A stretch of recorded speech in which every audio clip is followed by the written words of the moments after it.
At 41, Daniel thought he was making a safe move. After years of saving, he finally had a decent amount of capital sitting in his account, and like most people, he didn't want to risk it in something volatile.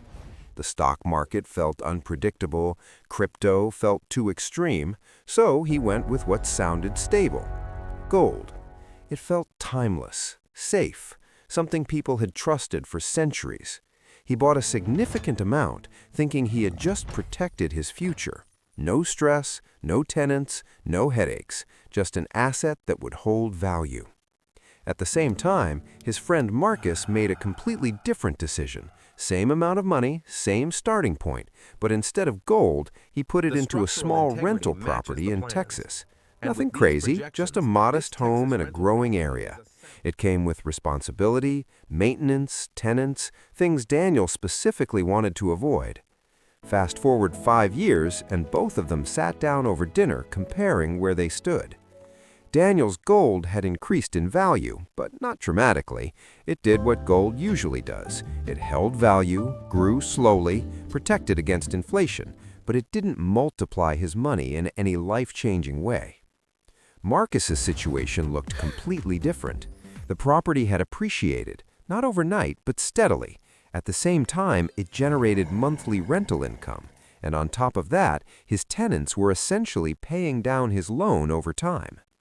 That's when Daniel realized something most people misunderstand.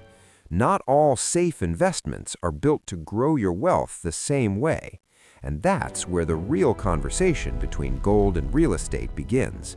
Because on the surface, both look like solid options, both are tangible, both are considered real assets, but the way they behave over time is completely different. Daniel's decision was based on fear of loss. Marcus's decision was based on understanding growth. And psychology plays a huge role here. When people think about gold, they think about protection, stability, something that won't disappear. It feels safe because it doesn't demand anything from you. You buy it, you hold it, and you wait. Real estate feels different. It feels active, risky in a different way. It requires involvement. There's uncertainty with tenants, maintenance, market conditions, and because of that, many people avoid it, even if it has higher potential. But here's the key difference. Gold is passive preservation. Real estate is active growth. Daniel didn't lose money, that's important, but he also didn't move forward the way he expected. And that's the part most people don't think about, because in investing, not losing isn't the same as winning. Marcus, on the other hand, dealt with stress at times, repairs, tenant issues, unexpected costs, but over time his position improved in multiple ways, not just through price appreciation, but through cash flow and equity building. And that's the real math most people ignore when comparing these two. It's not just about price increase, it's about how many ways your money is working for you. If you're watching this and thinking about where to put your money, gold or real estate, this is exactly where you need to look deeper. Make sure you like, subscribe, because in the next part, we're breaking down the real numbers behind both and why one feels safer while the other often builds more wealth. Daniel went back home after that conversation and did something he should have done before investing. He actually compared the numbers beyond surface level. Not just this went up, that went up, but how each asset behaves over time. And that's where the difference became impossible to ignore. Gold, by design, doesn't produce anything. It doesn't generate income, it doesn't create cash flow, it simply sits there and relies on price appreciation. So if gold goes up 5 to 7% in a good year, that's your return. Clean, simple, predictable in a long-term sense, but limited. Real estate, on the other hand, operates on multiple layers at the same time. Marcus wasn't just benefiting from appreciation, he was earning rental income every single month. Even after expenses, that income reduced his overall cost of holding the property. On top of that, his tenant was paying down his mortgage, which means his equity was increasing without him adding extra money. That's 3 different ways his wealth was growing simultaneously: appreciation, cash flow, and loan paydown. And this is where leverage enters the picture. something gold simply doesn't offer in the same way. Marcus didn't need the full property value up front. He used a down payment and controlled a much larger asset. So when the property increased in value, his return wasn't based on the total price. It was based on his initial investment. That amplifies growth in a way most people underestimate. But leverage also introduces risk. And this is why many people hesitate with real estate. If something goes wrong, vacancy, repairs, market slowdown, you still have obligations. Gold doesn't have that pressure. It doesn't call you at night, it doesn't need maintenance, it doesn't depend on other people. And that's why, psychologically, gold feels safer. It removes responsibility. Real estate adds responsibility. Daniel realized that his decision wasn't about math, it was about comfort. He chose gold because it felt easier to manage mentally, not because it was the strongest wealth-building option. And that's where most people get stuck. They optimize for peace of mind in the short term instead of growth in the long term. But here's where it gets more balanced. Because real estate isn't automatically better in every situation. If someone doesn't have stable income, can't handle unexpected costs, or doesn't want to deal with active management, real estate can become stressful quickly. In that case, gold can serve a purpose as a hedge, something that preserves value during uncertainty. The problem is when people expect gold to build wealth aggressively. It's not designed for that. It's designed to protect, not multiply. Daniel also thought about opportunity cost. The money sitting in gold wasn't doing anything beyond slow appreciation. If that same capital had been used as a down payment, it could have controlled a much larger asset and created ongoing income. Over time, that difference compounds, not just in numbers, but in momentum. Because cash flow allows reinvestment, and reinvestment accelerates growth. This is why the gap between the two starts widening over longer periods. Gold stays steady.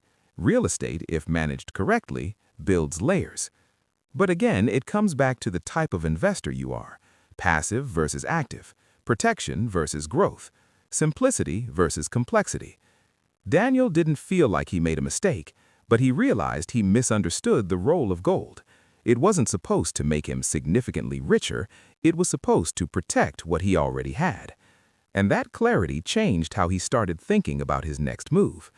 If you're listening to this and trying to decide between gold and real estate, understand this. The better choice isn't about which asset is best, it's about what outcome you're actually aiming for.